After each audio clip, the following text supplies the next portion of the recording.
আসসালামু আলাইকুম ওয়া রাহমাতুল্লাহি ওয়া বারাকাতুহু।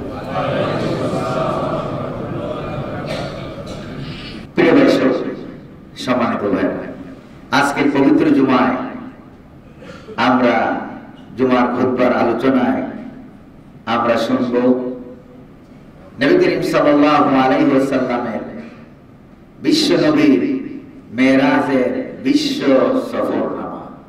নবী করিম সাল্লাল্লাহু আলাইহি ওয়াসাল্লামের মেরাজের যে সফর শুরু হলো কোথা থেকে, শেষ হলো যে কোথায়, রাস্তাঘাটে কি দেখলেন, এমন একটি ঘটনা, এমন একটি সফর, যেই সফরটা নবী রাসূল করিম সাল্লাল্লাহু আলাইহি ওয়াসাল্লামের কাছ থেকে প্রায় 28 জন সাহাবী, সুবহানাল্লাহ, 28 জন সাহাবী নবী করিম সাল্লাল্লাহু আলাইহি ওয়াসাল্লামের কাছ থেকে এই মেরাজের ঘটনা বর্ণনা করেছেন। এই জন্য মেরাজের ঘটনা সম্পর্কে আল্লাহ পাক কোরআন কারীমে দুইটা সূরায় আলোচনা করেছেন। যারা বলেন কয়টা সূরা?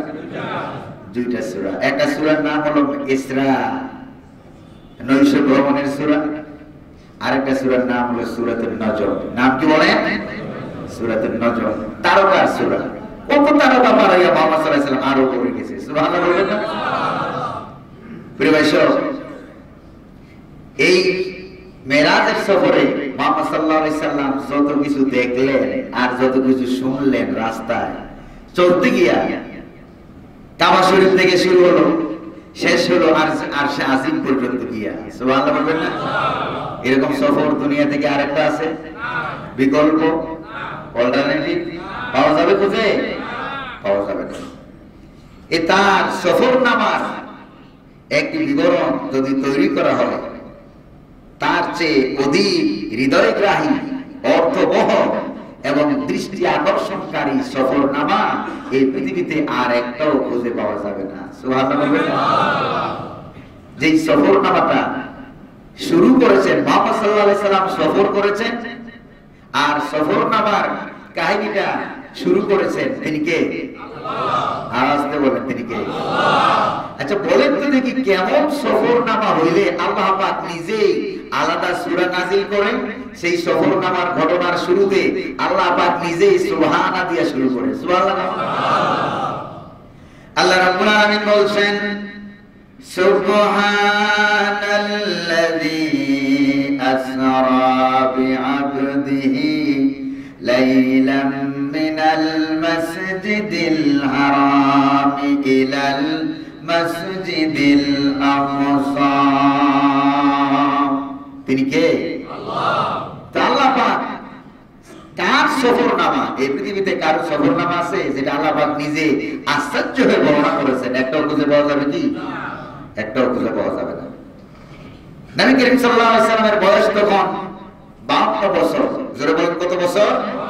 52 বছর বয়সে আল্লাহ পাক মুহাম্মদ সাল্লাল্লাহু আলাইহি ওয়াসাল্লামকে হিজরতের ঠিক 1 বছর আগে রজব মাসের 27 রজনীতে, রজব মাসের ঐতিহাসিক বর্ণনা, প্রণিধানযোগ্য বর্ণনা অনুযায়ী রজব মাসের 27তম রজনীতে রাতের একটি অংশে, লাইলান বলা হয়েছে সেখানে, রাতের একটি অংশে, ক্ষুদ্র অংশে, সময়ের কয়েক সেকেন্ড সময়ের ভিতরে আল্লাহ রাব্বুল আলামিন এই ঘটনাটা তিনি ঘটাইছেন, তিনি ঘটিয়েছেন, আল্লাহ সুবহানাহু ওয়া তাআলা। মুহাম্মদ রাসূলুল্লাহ সাল্লাল্লাহু আলাইহি ওয়াসাল্লাম তিনি কাবাগরের হাতিম এলাকায়, কাবাগরের হাতিম নামক একটা জায়গা আছে, যারা হজ করতে গেছেন তারা দেখছেন, হাতিম বলা হয় এমন একটা জায়গা, কাবাগরের অবিচ্ছেদ্য অংশ, আল-হাত, অবিচ্ছেদ্য অংশ, যেটাকে বাদ দিয়ে কাবাগর হয় না, সুবহানাল্লাহ বলেন। এই অংশ যেখানে ওই যে কুরাইশরা কাবাগর তৈরি করতে যায়, হালাল টাকা নিজেরা সারাদিন চুরি করে ডাকাতি করে, বলছে আল্লাহর ঘর তো, এখানে হারাম টাকা দেওয়া যাবে না, সুবহানাল্লাহ বলেন। দেখছেন? আরে ওই মানুষগুলি চুরি করতো, ডাকাতি করতো, জেনা করতো, ব্যভিচার করতো, কিন্তু আল্লাহ পাকের ঘরে গেলা তাদের অন্তর, হৃদয়, কলিজাটা কেঁপে উঠলো। ওই সমস্ত মানুষগুলি, জাহেলি যুগের মানুষগুলি যখন আল্লাহর ঘরের কথা শুনলো, কলিজা কাঁপে উঠলো, কিন্তু এখন আল্লাহর ঘরের কথা শুনলে রেড সিগন্যাল দিতেও কলিজা কাঁপে না। কথা বলা ঠিক কিনা? প্রিয় ভাই, বলেন যে হালাল টাকা এই পর্যন্ত শেষ, কাবা ঘরটা একটু ছোট করে বানাবো, কারণ কাবা একটু বাদ দিয়ে তৈরি করো, ওইটাকে আলাদা অবিচ্ছেদ্য অংশ রেখে দাও, কারণ আমাদের কাছে টাকা পয়সা এরকম ভাবে নাই। ওই কাবা ঘরের যে অবিচ্ছেদ্য অংশ, এই অংশটাতে মুহাম্মদ সাল্লাল্লাহু আলাইহি সাল্লাম রাতের বেলায়, রাতের একটি অংশে তিনি সেখানে অবস্থান করছিলেন। আল্লাহ রাব্বুল আলামিন হযরত জিবরাইল আলাইহিস সালামকে পাঠালেন, মুহাম্মদ সাল্লাল্লাহু আলাইহি সাল্লাম সেই অংশে আধা ঘুম আধা নিদ্রা, বুঝুন তো সেটা, আধা ঘুম আধা নিদ্রা এমন একটা অবস্থা। আর মুহাম্মদ সাল্লাল্লাহু আলাইহি সাল্লামের ঘুমের অবস্থাটা ছিল এরকম, আমরা সকলেই যদি ঘুমাই, ঘুমাতে দেরি, ওযু ভাঙতে দেরি নেই, কথা বলেন ঠিক কিনা? আর মুহাম্মদ সাল্লাল্লাহু আলাইহি সাল্লাম ঘুমায়, ওযু ভাঙে না। সুবহানাল্লাহ। আর যারা সুবহানাল্লাহ বলেন না, করেন না, তাও সকলে বলেন সুবহানাল্লাহ। ঘুমাইলে ওযু ভাঙে না। মুহাম্মদ সাল্লাল্লাহু আলাইহি সাল্লাম সম্পর্কে বলা হয়েছে, তিনি নিজেই বলেছেন যে আমার দুইটা চোখ ঘুমায় কিন্তু আমার অন্তর ঘুমায় না। আল্লাহু আকবার। তিনি কে? মুহাম্মদুর রাসূলুল্লাহ সাল্লাল্লাহু আলাইহি সাল্লাম আধা ঘুম আধা সজাগ অবস্থায় ছিলেন। জিবরাইল আলাইহিস সালাম আসলেন, আয়েশা তাকে জমজম কূপের কিনারে নিয়ে গেলেন, সাথে দুইজন অপারেশনকারী দুইজন ফেরেশতা নিয়ে আসলেন। এই ফেরেশতারা জমজম কূপের কিনারে গিয়া স্বর্ণের রূপের তৈরি করা জান্নাতি প্লেট নিয়ে আসছে। সুবহানাল্লাহ। মুহাম্মদ সাল্লাল্লাহু আলাইহি সাল্লামের হাত খুলে সেখানে রাখা হবে, ওপেন হার্ট সার্জারি করা হলো মুহাম্মদ সাল্লাল্লাহু আলাইহি সাল্লাম। এটা বলছিলাম কয়েক জুমা আগে, কেন করা হলো? যাতে করে এই মুহাম্মদ সাল্লাল্লাহু আলাইহি সাল্লামকে আল্লাহ পাক আর শাজিম নেওয়া পর্যন্ত উপযুক্ত করতে পারেন। সুবহানাল্লাহ। এই যে ওপেন হার্ট সার্জারি, তাকে হিকমত দিয়ে, জ্ঞান দিয়ে, আল্লাহ পাকের কুদরতি যন্ত্র দিয়ে এমন ভাবে তাকে সুন্দর করে উপযুক্ত করা হলো, যাতে করে জিবরাইল আলাইহিস সালামকে ওভারটেক, বুরাক ওভারটেক, তাও সুবহানাল্লাহ বলবেন, আল্লাহু আকবার, যাতে করে পৃথিবীর সমস্ত সৃষ্টিকে ওভারটেকিং করে তিনি আল্লাহ পাকের আপন দরবার আর শাজিম পর্যন্ত পৌঁছে যেতে পারেন। সুবহানাল্লাহ। প্রিয় ভাই সব, বুরাক আনা হলো, একটা বুরাক। জিবরাইল আলাইহিস সালাম বলেন যে আমি একটা বুরাক নিয়ে আসছি, এটার উপর আপনি আরোহণ করেন। তাকে আবার রুশ করা হলো, তাকে সুন্দর করে অপারেশন কাজ শেষ করার পর বলা হলো যে এই যে বুরাক, এই বুরাকের উপর আপনি যখন বুরাক শব্দটি বার কোন থেকে এসেছে, তার মানে বিদ্যুৎ, কারেন্ট, বিদ্যুতের গতির চাইতে আরো আগে যায়। সুবহানাল্লাহ বলবেন না? প্রিয় ভাই সব, এই পৃথিবীর সবচাইতে দ্রুতগামী যে জিনিসটার নাম হলো কি? বিদ্যুৎ, কারেন্ট। এটা বুরাকটা বিদ্যুতের গতির চাইতে আরো আগে যায়। সুবহানাল্লাহ বলবেন না? এই পৃথিবীতে বিজ্ঞানীরা যত আবিষ্কার করবে, কিয়ামত পর্যন্ত যত আবিষ্কার করবে, তারা বিদ্যুৎ গতির, কারেন্টের যে গতি, সেই গতির কসমিক লিমিটকে কোনো গতি অতিক্রম করতে পারবে না। ওই যে ওইদিন বলছিলাম কসমিক লিমিট, কসমিক লিমিট মানে কি? যে 99.9% এটাকে অতিক্রম করতে এই পৃথিবীর কোন আবিষ্কার পারবে না। কিন্তু আল্লাহ পাক আমাদেরকে যে চোখ দিয়েছেন, চোখের দৃষ্টি শক্তির গতি কত কত দেখি। আপনি আকাশের দিকে তাকান, 1 সেকেন্ডও লাগে না, আপনি তারকা দেখতে পারবেন। তাও সুবহানাল্লাহ বলতেন। গতি বেশি কোনটা? চোখের গতি না বিদ্যুতের গতি? বেশি কোনটা? কত? চোখের গতি অনেক বেশি। সুবহানাল্লাহ। কত কত তারকা, সেই তারকার আলো এখনো আয়সা বুঝতে পারে নাই, আর আপনি চোখ দিয়ে উপরের দিকে তাকাইলেই তারকা দেখতে পান। 1 সেকেন্ডের সময় লাগে না, 1 মাইক্রোসেকেন্ড সময়ও লাগে না। সুবহানাল্লাহ।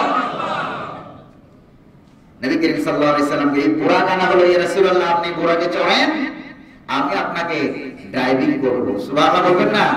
আমি আপনাকে ড্রাইভিং করে, বুরাককে আমি সার্ভিস করে আল্লাহ পাকের কাছে নিয়ে যাব। জিবরাইল আলাইহিস সালাম বুরাকে লাগাম ধরে বসে আছেন, মুহাম্মদ সাল্লাল্লাহু আলাইহি সাল্লাম তার সাথে মেহমান বসে আছেন। এই বুরাকে ওঠার সময় নবী করিম সাল্লাল্লাহু আলাইহি সাল্লামকে জিবরাইল আলাইহিস সালাম বললেন যে আপনি আগে উঠেন। সুবহানাল্লাহ বলবেন না? আপনার সামনে আগে আগে ওঠার মতো পাওয়ার ক্ষমতা জিবরাইল আলাইহিস সালাম রাখেন না। সুবহানাল্লাহ বলবেন। আর এখন দেখা যায় মুহাম্মদ সাল্লাল্লাহু আলাইহি সাল্লামের শানে অনেক আছে, মুহাম্মদ সাল্লাল্লাহু আলাইহি সাল্লামের শানে যা তা কথা বলে, আছে নাকি নাই? কোরআনে কারীমে আল্লাহ রাব্বুল আলামিন বলছেন, ইয়া আইয়ুহাল্লাযীনা আমানু লা তারফাউ আসওয়াতাকুম ফাওকা সাউতিন নবী। হে বিশ্বাসীরা, ঈমান যারা এনেছো, ঈমানের দাবি করো, শোনো, তোমাদের গলার আওয়াজ, তোমাদের কণ্ঠস্বর, তোমাদের কোনো বিধিবিধান, তোমাদের কোনো আইন কানুন মুহাম্মদ সাল্লাল্লাহু আলাইহি সাল্লামের উপর দিয়া যাতে না যায়। সুবহানাল্লাহ। যদি যায় তাহলে কি হবে? আনতাহাবাতা আমালুকুম, তোমাদের আমলগুলি তোমাদের অজান্তেই তোমাদের সমস্ত আমল ধ্বংস হয়ে যাবে। প্রিয় ভাই সব, জিবরিল আলাইহিস সালাম বললেন যে ইয়া রাসূলুল্লাহ সাল্লাল্লাহু আলাইহি সাল্লাম, আপনি বুরাকে আরোহণ করুন। নবী গেলেন বুরাকে চড়তে, বুরাকটা এরকম নাড়াচাড়া শুরু করলো। প্রাণী একটা, বুরাক একটা প্রাণীর নাম। ফাওকাল হিমারে দুনাল বাব, খচ্চরের চাইতে ছোট, গাধার চাইতে বড় একটা প্রাণী। এই প্রাণীর কাছে মুহাম্মদ সাল্লাল্লাহু আলাইহি সাল্লাম গেলেন চড়তে, এটা এরকম নাড়াচাড়া করে।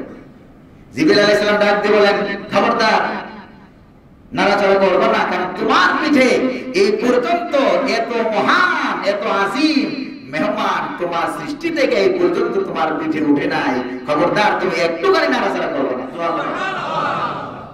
কোন কোন রিওয়ায়াতে আছে এই বুরাকের জবান আল্লাহ পাক করে দিয়েছে। করে দেওয়ার পর বুরাক বলতেছে যে আমি তো বেয়াদবি করার জন্য নাড়াচাড়া করতেছি না। সুবহানাল্লাহ। আমি আপনার সঙ্গে বেয়াদবি করবো এই জন্য আমি নড়তেছি না। কেন নড়তেছো? ওই যে নড়তেছি এই কারণে, ইয়া রাসূলুল্লাহ, এত বড় মেহমান একবার আমার পিঠে উঠবে, আর একবার যাওয়ার সময় উঠবে, আর একবার ওঠার সময় উঠবে, এরপরে দুনিয়াতেই চড়া শেষ হয়ে যাবে, এটা আমি চাই না। আপনি আমার সঙ্গে ওয়াদা করেন, ইয়া রাসূলুল্লাহ, ইয়া হাবিবাল্লাহ, ওয়াদা করবেন আপনি আমার সাথে, যেদিন হাসরের ময়দানে আপনি হাসরের ময়দান থেকে জান্নাত পর্যন্ত পৌঁছবেন। সুবহানাল্লাহ। যদি আপনি ওয়াদা দেন তাহলে আমি থেমে যাব, আর নাড়াচাড়া করব না, কান্নাকাটি করব না। আল্লাহু আকবার। আপনি আগে ওয়াদা দেন, যেদিন আপনি হাসরের ময়দান থেকে জান্নাত পর্যন্ত যাই আপনি পৌঁছবেন, সেই দিন আপনি আমি বুরাকের উপরে চড়ে হাসরের ময়দান থেকে আপনি জান্নাতে যাইবেন। এই ওয়াদাটা আমারে দেন, আমি আর নাড়াচাড়া করব না, কান্নাকাটি করব না। আল্লাহু আকবার। মুহাম্মদ সাল্লাল্লাহু আলাইহি সাল্লাম বললেন যে ওকে, তোমার তো আর সওয়াবও নাই, ওকে ঠিক আছে, তোমার উপরে চড়েই আমি হাসরের ময়দান থেকে জান্নাতে যাব। সুবহানাল্লাহ। এবার কি বুরাক নাড়াচাড়া করবে? করবে নাড়াচাড়া? আরে মুহাম্মদ সাল্লাল্লাহু আলাইহি সাল্লাম আপনি আশ্চর্য হচ্ছেন যে বুরাকের সঙ্গে কথা বলছে। সুবহানাল্লাহ। না, তিনি পাথরের সঙ্গে কথা বলতেন। সুবহানাল্লাহ বলবেন না? এই পৃথিবীতে এমন কোন পয়গাম্বর নাই, এমন কোন নবী নাই যে পাথরের সঙ্গে কথা বলেছেন। আবু জাহেল মুহাম্মদ সাল্লাল্লাহু আলাইহি সাল্লামের কাছে কিছু পাথর হাতে নিয়ে আয়েশা বলতেছে, মুহাম্মদ সাল্লাল্লাহু আলাইহি ওয়াসাল্লাম, তা আপনি যদি বলতে পারেন যে আমার হাতের মুষ্টির ভিতরে কি আছে, যদি বলতে পারেন তাহলে আমরা ঈমান আনবো, আমি ইসলাম গ্রহণ করে মুসলমান হয়ে যাব। এবার মুহাম্মদ সাল্লাল্লাহু আলাইহি সাল্লাম বলেন যে আবু জাহেল, চাচা শোনো, আমি বলবো না, তোমার হাতের ভিতরে যেটা আছে ওইটা যদি বলে দেয় আমি অমুক। সুবহানাল্লাহ। হাতের ভিতরে যেটা আছে, এই হাতের ভিতরে পাথরগুলি বলা শুরু করলো যে ইয়া রাসূলুল্লাহ, আসসালামু আলাইকা। সুবহানাল্লাহ। আপনার প্রতি সালাম, আমি অমুক পাথর, আমি অমুক পাথর, আমরা কয়েকজন পাথর আবু জাহেলের মুঠের ভিতরে আছি, আপনার প্রতি সালাম। জোরে বলুন সুবহানাল্লাহ। আবু জাহেল হাত থেকে পাথরগুলি ঝাড়ি মেরে বলল, সর্বনাশ, আমার হাতের ভিতরেও জাদু লাগাই বলেছে। নাউযুবিল্লাহ বলেন। কত খারাপ, মারাত্মক খারাপ কথা বলতে কিনা? আমার হাতের ভিতরেও জাদু লাগাইলো, কেমন জাদু না মুজিজা? জাদু না মুজিজা? এজাজ করে দিবে, মিরাকলস, এমন মুজিজা অক্ষমকারী অক্ষম করে দেবে, এই পৃথিবীর কেউ মুজিজার সাথে পারে না। সুবহানাল্লাহ বলবেন। বুরাকে আরোহণ করা শুরু করলেন, বুরাকে চড়া আরম্ভ করলেন আল্লাহর নাম নিয়ে। বুরাক যখন চলতে লাগলো, চলতে কিছুক্ষণ যাওয়ার পরে একটু পরে জিবরাইল আলাইহিস সালাম বললেন যে ইয়া রাসূলুল্লাহ, ইয়া হাবিবাল্লাহ, সুন্দর একটা জায়গা, এই জায়গায় একটু নামেন, 2 রাকাত নামাজ আপনি এই জায়গায় পড়েন। সুবহানাল্লাহ। হুজুর বলেন, জিবরাইল, ও ভাই জিবরাইল, কোন জায়গা এটা? জিবরাইল আলাইহিস সালাম বলেন যে ইয়া রাসূলুল্লাহ, আপনার এলাকার লোকেরা কাফের বেদিনেরা আপনাকে মক্কা শরীফে থাকতে দেবে না। একটা সময় আসবে কিছুদিন পর আপনাকে মক্কা থেকে হিজরত করে মদিনায় যাওয়া লাগবে। হিজরত করে আপনি যে জায়গায় যাবেন, যাওয়ার পরে যেই জায়গায় আপনি হিজরত করে যাবেন, যেখানে আপনার মসজিদ হবে, যেখানে আপনার শেষ সজ্জা হবে, যেখানে আপনার রওজা মুবারক হবে, এটা হলো ওই জায়গা সোনার মদিনা। কয় রাকাত নামাজ পড়লেন? 2 রাকাত। মুহাম্মদ সাল্লাল্লাহু আলাইহি ওয়াসাল্লাম হিজরত করে মদিনায় গেলেন। আচ্ছা, আবার 8 বছর পর মক্কা শরীফে আসেন নাই? আসছেন, হজ করলেন। মক্কা শরীফেরও প্রেসিডেন্ট, মদিনা শরীফেরও প্রেসিডেন্ট। এরপরে তো আর মক্কা থাকতে কোনো বাধা ছিল না। মুহাম্মদ সাল্লাল্লাহু আলাইহি ওয়াসাল্লাম এরপরে আর মক্কা থাকতে কোনো বাধা ছিল? কোনো বাধা ছিল না। এরপরে মুহাম্মদ সাল্লাল্লাহু আলাইহি ওয়াসাল্লাম মক্কায় আর থাকে নাই। তোরা যেহেতু চাইস না আমি কিয়ামত পর্যন্ত আমি মদিনায় থাকবো, সুবহানাল্লাহ। মুহাম্মদ সাল্লাল্লাহু আলাইহি ওয়াসাল্লাম মদিনায় থাকলেন।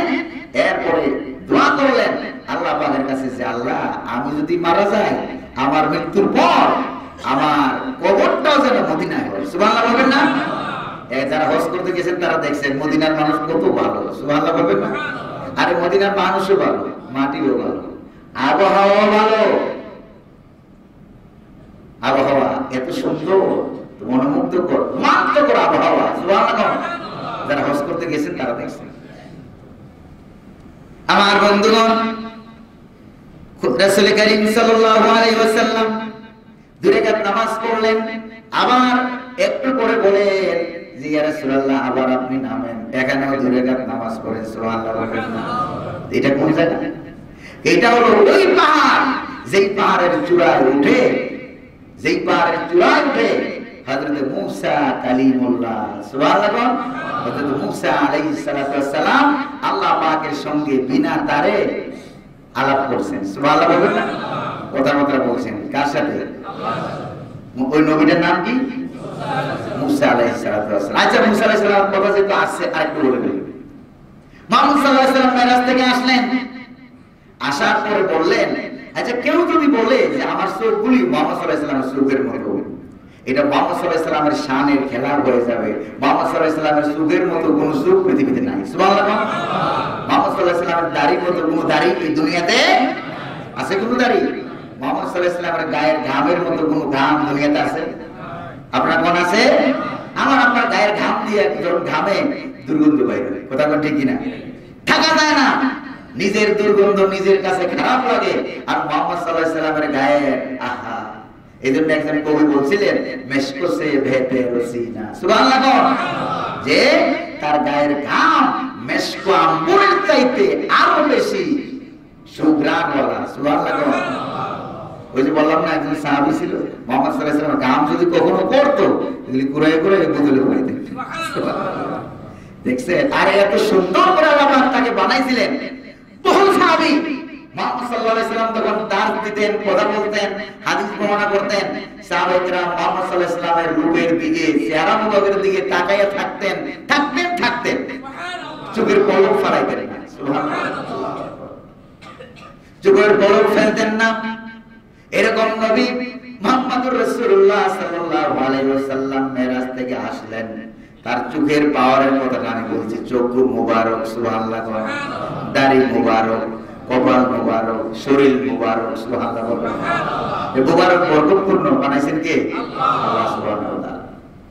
মুহাম্মদ সাল্লাল্লাহু আলাইহি ওয়াসাল্লামের শানে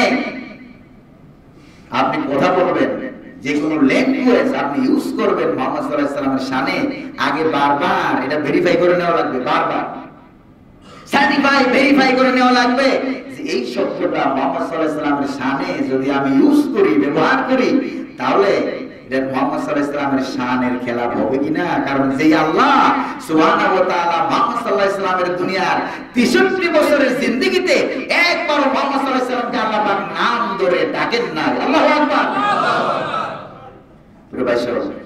মেরাজ থেকে ফেরত আসলেন, এসে বললেন সাহাবায়ে কেরামদেরকে, বললেন যে রাইতু মূসা কায়মান ইউসাল্লি ফি কবরিহি, আমি বোরাক থেকে দেখেছি যে হযরত মূসা আলাইহিস সালাম তিনি তার কবরের ভিতরে দাঁড়ায়া দাঁড়ায়া নামাজ পড়তেছেন। সুবহানাল্লাহ। কেমনে দেখলেন? আপনি দেখবেন?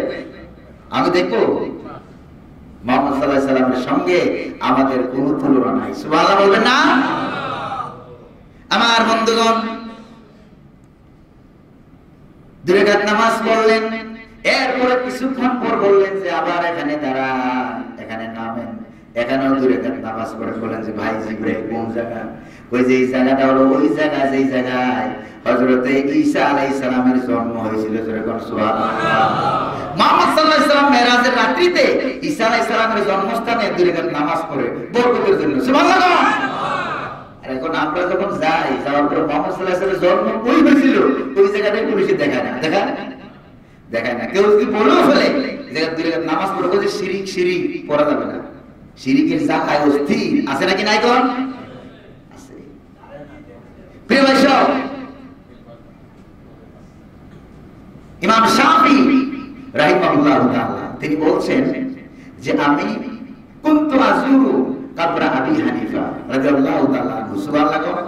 যে আমি মাঝে মাঝে ইমাম আযম আবু হানিফা রাদিয়াল্লাহু তাআলা আনহুর কবর আমি মাঝে মাঝে জিয়ারত করতাম।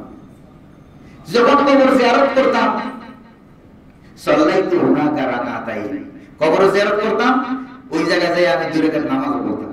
সুবহানাল্লাহ বলবেন। আচ্ছা, ইমাম শাফি কি ছোট আলেম না বড় আলেম? ছোট আলেম না বড় আলেম? আমার বন্ধুগণ, আবার তিনি বলছেন, তাবাকাত ইবনে সাদের বর্ণনা এসেছে, তিনি বলেছেন যে কুনতু আতাবাররাক বিকাবরি আবি হানিফা, যে আমি ইমাম আযম আবু হানিফা রাহিমাহুল্লাহর কবরের মাধ্যমে আমি আল্লাহ তাআলার কাছে বরকত চাইতাম। সুবহানাল্লাহ বলবেন না? সুবহানাল্লাহ। বলে ভাইসো, এইজন্য বরকতের জায়গাগুলি এরকম দেখবেন অনেক এরকম আলেম বাইর হইছে। তাদেরকে আমি কোটাক্ট করছি না, সতর্ক হওয়ার জন্য বলছি। এরকম অনেক আলেম বাইর হইছে, আপনারা সোশ্যাল মিডিয়া, ইউটিউব, ইন্টারনেটে আপনারা দেখবেন কালি তো শিরিক, ওটা শিরিক আছে নাকি না? কোন আছে কিনা? কালি শিরিকের জ্বালাবাজি। আমার বন্ধুগণ, সেই ব্যাপারে আরেকদিন আমরা বিস্তারিত আলাপ করব। হযরতে মুহাম্মদুর রাসূলুল্লাহ সাল্লাল্লাহু আলাইহি ওয়াসাল্লাম বলেন যে এই জায়গায় হযরতে ঈসা আলাইহিস সালামের জন্ম হয়েছে, এই জায়গায় 2 রাকাত নামাজ পড়েন। সুবহানাল্লাহ। এটাকে বলে বাইতুল হাম, ইংরেজিতে বলা হয় বেথলেহেম। জায়গায় 2 রাকাত নামাজ পড়লেন। তারপরে সেখান থেকে 2 রাকাত নামাজ পড়ার পর সুজা চলে গেলেন একবারে ফিলিস্তিনের মসজিদে আকসায়। সুবহানাল্লাহ বলবেন না? মসজিদে আকসায় গেলেন, সেখানে যাইয়া তিনি নামলেন।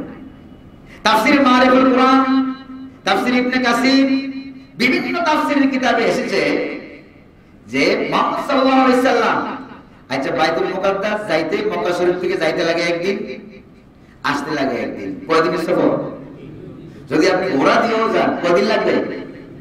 2 দিন লাগবে। এই 2 দিনের সফর শেষে মুহাম্মদ সাল্লাল্লাহু আলাইহি সাল্লাম যখন আসলেন, এরপরে তো আরো বহুত সফর বাকি আছে। কেউ তো বিশ্বাস করলো না, কেউ বিশ্বাস করলো, কেউ বিশ্বাস করলো না। কেউ ইমানদার ছিল, কাফের বেদিন হয়ে গেছে। এটা কথা একটু বড় বলবো। মুহাম্মদ সাল্লাল্লাহু আলাইহি সাল্লামের এই সফরটা, তিনি বাইতুল মুকাদ্দাস ফিলিস্তিনে গেছেন নাকি যান নাই, এটা জানার জন্য এই ঘোষণাটা দিয়েছেন কে? আরো করে বলেন না কে? আল্লাহ সুবহানাহু ওয়া তাআলা দিয়েছেন এই ঘোষণা। তারপরে ওই যে আপনার রোমের বাদশা নাম ছিল হেরাক্লা। নাম কি? হেরাক্লা। তার কাছে কয়েকজন আবু সুফিয়ান সহ তার নেতৃত্বে কয়েকজন লোক গেছিল, কাফের, বড় বড় কাফের, ব্যবসা বাণিজ্য করতে ওই এলাকায় গেছিল, ব্যবসা বাণিজ্য করতে। যাওয়ার পর হেরাক্লার কাছে মুহাম্মদ সাল্লাল্লাহু আলাইহি সাল্লাম চিঠি পাঠাইছেন। মদিনা রাষ্ট্রপ্রধান হয়ে যাওয়ার পর সারা পৃথিবীর সমস্ত রাষ্ট্রপ্রধান যারা ছিল তাদের কাছে মুহাম্মদ সাল্লাল্লাহু আলাইহি সাল্লাম চিঠি পাঠাইছেন, রিসালা। সুবহানাল্লাহ বলবেন না? কি চিঠি পাঠালেন? মিন মুহাম্মাদির রাসূলুল্লাহ সাল্লাল্লাহু আলাইহি ওয়াসাল্লাম ইলা হিরাকলা আজিমির রূম। সুবহানাল্লাহ বলবেন না? মুহাম্মদুর রাসূলুল্লাহর পক্ষ থেকে রোমের বাদশা হেরাক্লার কাছে মুহাম্মদ সাল্লাল্লাহু আলাইহি সাল্লাম চিঠি পাঠালেন। এই চিঠির বার্তাবাহক যে সাহাবী ওই সময় যে উপস্থিত, কুরাইশদের একদল বাণিজ্যিক কাফেলা ওখানে যে উপস্থিত। তারপরে সেখানে ডাকলেন, এই কুরাইশ থেকে কে কে আসছো, মক্কা শরীফ থেকে আসো, যে এই চিঠিটা আমার কাছে আসছে। পাঠানো হয়েছে এই চিঠির সত্যতা যাচাই করার জন্য তিনি কয়েকজন লোকের খবর দিলেন। বলেন যে বহুত লম্বা হাদিস বুখারী শরীফে আছে, কিন্তু বুখারী শরীফে এই অংশটা নাই যে অংশটা তাফসীর ইবনে কাসিরে উল্লেখ করা হয়েছে। তিনি বললেন সেখানে কাফেরদের যে নেতা ছিল তাকে জিজ্ঞেস করলো, হেরাকলা আবু সুফিয়ানকে জিজ্ঞেস করলো, তোমাদের এই যে এই সিটিটা আমার কাছে আসছে, এই ব্যাপারে তোমাদের মন্তব্য কি? তোমরা তো মক্কা শরীফ থেকে আসছো, ওই সিটি হলো আসছে মুহাম্মদ রাসূলুল্লাহর পক্ষ থেকে, উনার বাড়িও মক্কা শরীফ। বলো তো তোমরা দেখি এই সম্পর্কে তোমাদের ধারণা কি? তা আবু সুফিয়ান অনেক চেষ্টা করলো মুহাম্মদ সাল্লাল্লাহু আলাইহি ওয়াসাল্লামের ঘরে একটা মিথ্যা কথা বলার জন্য, কিন্তু সর্বশেষ চেষ্টাতে একটা কথা তিনি বললেন, যে এই কথাটা হচ্ছে যে মুহাম্মদ সাল্লাল্লাহু আলাইহি ওয়াসাল্লাম তিনি নাকি মেরাজ গেছে। কোথায় গেছে? মেরাজ গেছে। আচ্ছা বাদ দিলাম মক্কা শরীফের কথা।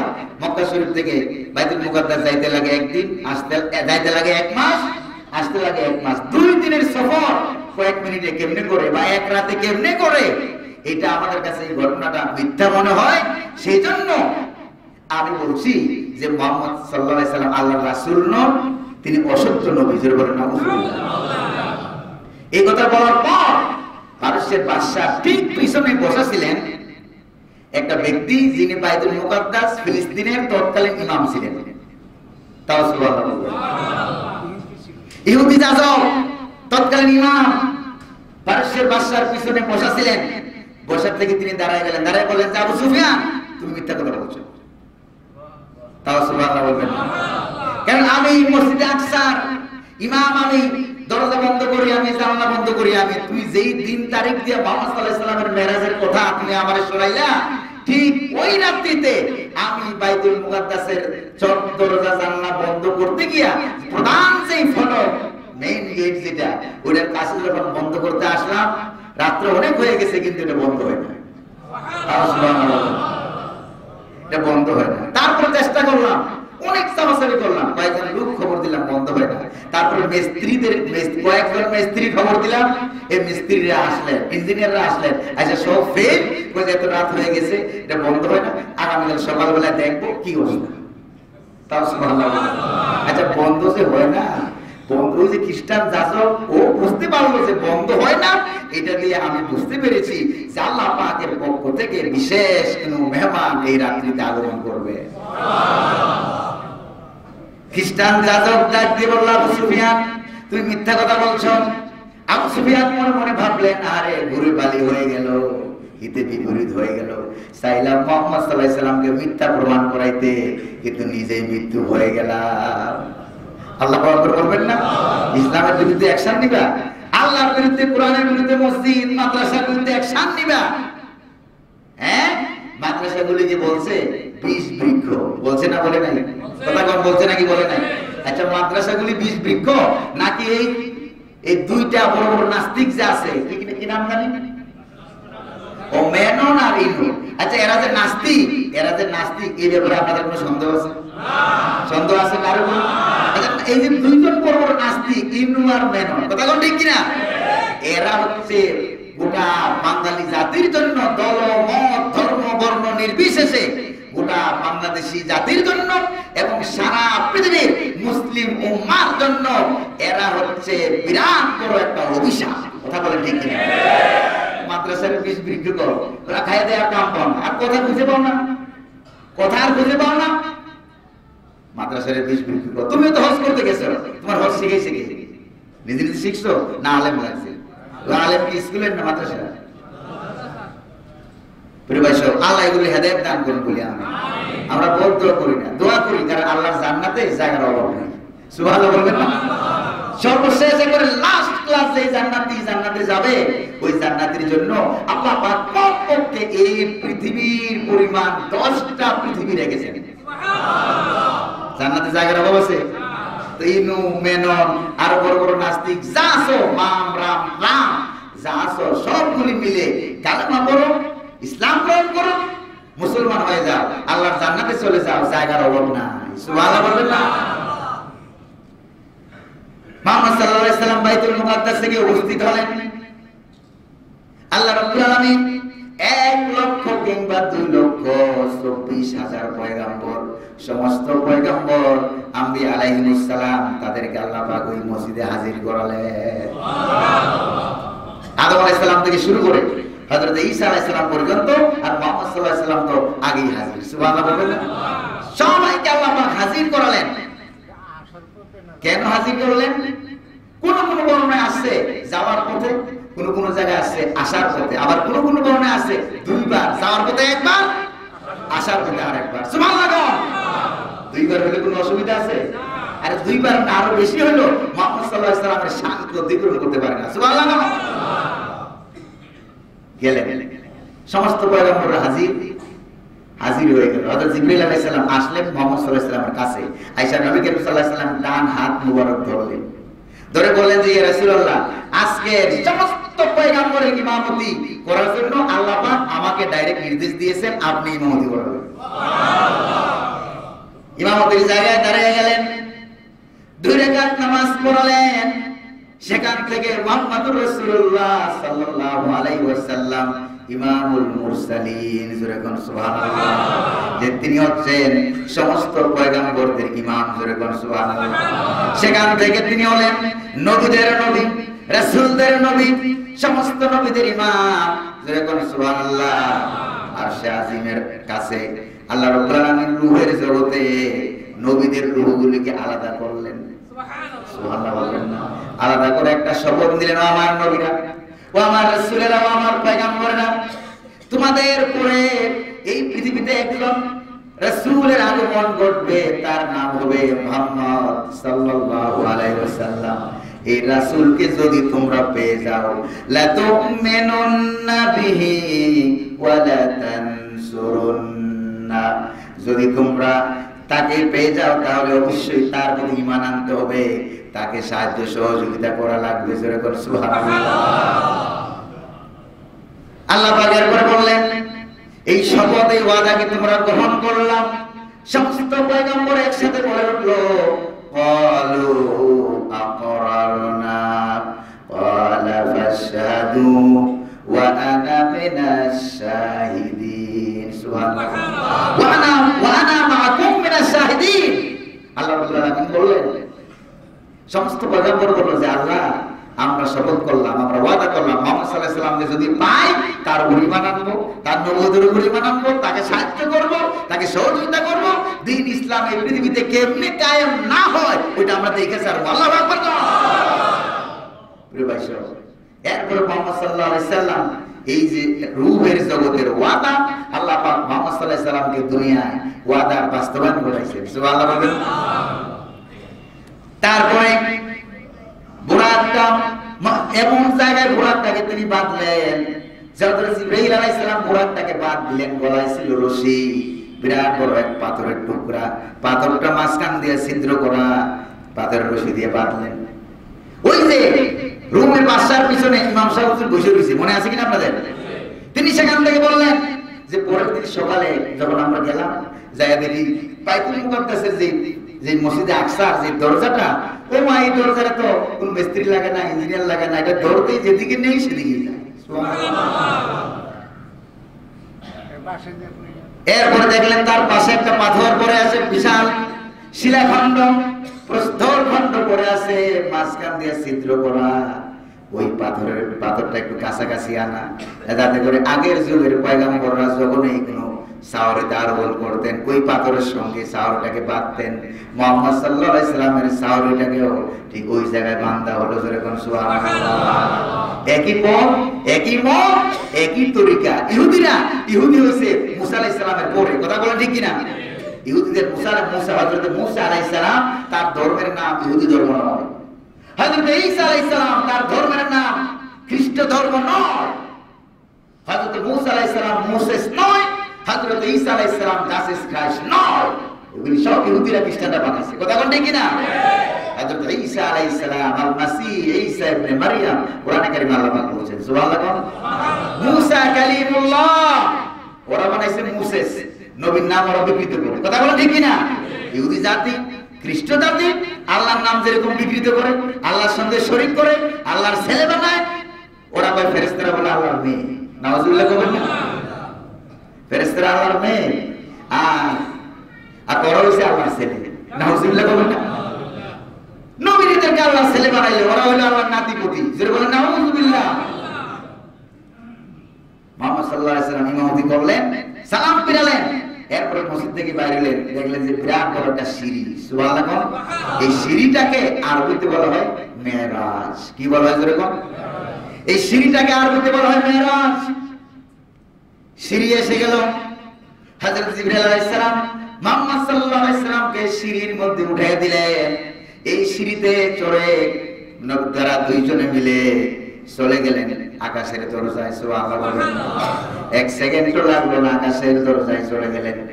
যে দরজা নক করলেন, প্রথম আকাশের দরজায় দরজা নক করলেন, ভিতর থেকে আওয়াজ এলো, কে? হযরত জিবরাইল আলাইহিস সালাম বলেন, আমি জিবরাইল। ওমান মাকা, তোমার সাথে আর কে আছে? ওই যে আমার সাথে আছে মুহাম্মাদুর রাসূলুল্লাহ। তিনি বললেন, উনাকে কি আসার জন্য বলা হয়েছে? উনিও কি আকাশের উপরে আসবে? আল্লাহু আকবার বলবেন না? ওই যে আগে থেকেই তাকে বলা হয়েছে এবং তাকে আনানোর জন্য স্বয়ং জিবরাইল আলাইহিস সালামকে পাঠানো হয়েছে। যেরকম সুবহানাল্লাহ। জিবরাইল আলাইহিস সালাম ইচ্ছা করলে তো আল্লাহ পাক বলতেন যে জিবরাইল আলাইহিস সালামের 600 ডানা আছে। কয়শো? 600 পাখা আছে। একটা পাখার উপর বসলেই তো নিয়ে যেতে পারতেন মেরাজে। কথা কোন ঠিক কিনা? না, এটা কি মুহাম্মদ সাল্লাল্লাহু আলাইহি সাল্লামের শান হবে? শান হবে? সম্মান হবে? সম্মান হবে না, শান হবে না, মান হবে না। এজন্য আলাদা পার্সোনাল, তার জন্য আল্লাহ পাক যানবাহনের ব্যবস্থা করলেন। সুবহানাল্লাহ। তারপরে প্রথম আকাশের দরজার দ্বার রক্ষী যে ফেরেশতার নাম হলো ইসমাইল। নাম কি? ইসমাইল ফেরেশতা। সঙ্গে সঙ্গে খুলে দিলেন, সালাম দিলেন। সুবহানাল্লাহ বলবেন না? ফেরেশতারাও সালাম দেয় মুহাম্মদ সাল্লাল্লাহু আলাইহি সাল্লামকে। আল্লাহ তার উপর রহম নাযিল করে।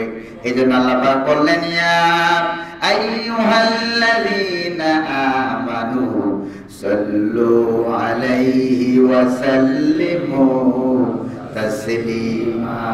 সুবহানাল্লাহ। আল্লাহ রহম পাঠান, ফেরেশতারা তার সালাম দিয়ে ইস্তেগফার করে। সুবহানাল্লাহ বলবেন না? ও দুনিয়ার মানুষ, তোমরা আমার হাবিবের উপরে দুরূদ সালাম পাঠাও। সুবহানাল্লাহ বলবেন না? সকলে বলেন আল্লাহুম্মা সাল্লি আলা মুহাম্মাদ ওয়া আলা আলি মুহাম্মাদ। প্রিয় ভাই সব চলে গেলেন আকাশের। অনেক ঘটনা আছে। প্রথম আকাশে ঢুকলেন, ঢুকার পরে দেখলেন যে একটা বিরাট বড় একটা সোনালী রঙের একটা মানুষ চকচক করে চেহারা বসে আছে। বললেন যে মুহাম্মদ সাল্লাল্লাহু আলাইহি সাল্লাম, এটা হচ্ছে আপনার আদি পিতা, সর্বপ্রথম নবী হযরত আদম আলাইহিস সালাম। তাকে সালাম দেন। সুবহানাল্লাহ বলবেন। সালাম তো আমরা দিতে চাই না, আকাশেও সালাম, ফেরেশতারাও সালাম দেয়। সুবহানাল্লাহ বলবেন না? প্রিয় ভাই সব সালাম দিলেন, তার সঙ্গে কথাবার্তা হলো। হযরত আদম আলাইহিস সালাম মুহাম্মদ সাল্লাল্লাহু আলাইহি সাল্লামকে স্বাগত জানালেন, অভ্যর্থনা জানালেন, কথাবার্তা বললেন। সেখানে অনেক ঘটনা আছে। এরপরে আরো বিস্তারিত কিছু ঘটনা সেখানে দেখা হলো। এক নম্বরে তিনি দেখলেন যে লোকটা বসে আছে, আদম আলাইহিস সালাম ডান দিকে তাকাইলে হাসে, বাম দিকে তাকাইলে কাঁদে, চেহারাটা কালো হয়ে যায়। বলেন যে ওইটাকে? ওইটা আদম আলাইহিস সালাম। তিনি ডান দিকে তাকাইলে কাঁদে কেন, হাসে কেন, বাম দিকে কাঁদে কেন? সুবহানাল্লাহ বলবেন না? ও ডান দিক তাকাইলে তার সন্তানের ভিতরে যারা যারা জান্নাতি হবে সব তাকে দেখানো হয়, এজন্য উনি হাসে। বাম দিক তাকাইলে তার সন্তানদের ভিতরে যারা জাহান্নামে যাবে এগুলি দেখানো হয়, এজন্য উনি কাঁদে। তাহলে তো ঠিকই আছে। সুবহানাল্লাহ বলবেন না? প্রিয় ভাই সব এরপরে ঘটনা হলো, বিস্তারিত দেখতে শুরু করলেন। তাড়াতাড়ি কাছে গেলেন। আরেকটু দূরে যাওয়ার পর দেখতে পেলেন যে এক জায়গায় কিছু কিছু লোক ফসল কাটতেছে। আর ফসল যতই কাটে ততই বাড়ে। সুবহানাল্লাহ। যত কাটে ততই বাড়ে, যত কাটে ততই বাড়ে। জিজ্ঞেস করলেন, ভাই জিবরাইল, এরা কারা? কই যে এরা হলো আল্লাহ রাব্বুল আলামিনের পথে জীবন দিয়েছে। আল্লাহর দ্বীন ইসলামকে, কালিমার পতাকাকে উড্ডীন করার জন্য, বাস্তবায়ন করার জন্য বাতিলের রক্তচক্ষুকে ভয় করে নাই। আল্লাহু আকবার বলেন। বাতিলের রক্তচক্ষু, জালেম শাসকের মসনদ, এদেরকে আল্লাহ পাকের দ্বীনের রাস্তা থেকে দূরে সরাইতে পারে না। একই রাস্তায় তারা গিয়েছে, জীবন মরণ বাজি রেখে জীবনটাকে দিয়ে এসেছে, শহীদ হয়েছে আল্লাহ পাকের দ্বীনকে বাস্তবায়ন করার জন্য। এরা হচ্ছে এদের ফসল। কিয়ামত হয়ে যাবে কিন্তু এদের ফসল কখনো শেষ হবে না। আরেকটু দূরে দেখলেন যে পাথর দিয়ে কিছু কিছু লোকের মাথাকে চূর্ণ করে দেওয়া হচ্ছে। পাথর দিয়ে কিছু কিছু মানুষকে ধরে ধরে শোয়া পাথর দিয়ে মাথাগুলিকে ভেঙে ফেলা হয়, চুরমার করে দেওয়া হয়। এরপরে মাথাগুলি আবার একসাথে হয়, আবার পাথর মারে, আবার একসাথে হয়। নাউজুবিল্লাহ বলেন। বলেন যে ভাই ওরা কারা? তিনি বললেন যে ওরা হলো আপনার উম্মতের ভিতরে ওই সমস্ত লোক যারা অলসতার কারণে নামাজ পড়তে পারে না। যদি বলেন নাউজুবিল্লাহ। অলসতা আমরা করি না, বন্ধ দেখি। এই অলসতার পরিণাম ভালো না খারাপ? অনেক খারাপ পরিণাম। মুহাম্মদ সাল্লাল্লাহু আলাইহি ওয়াসাল্লাম দেখে আসছেন মেরাজের রাত্রিতে অলসতা করে যারা নামাজ কাজা করে, অলসতা করে যারা নামাজ পড়ে না, তাদের হলো এই শাস্তি কিয়ামত পর্যন্ত এটা চলবে।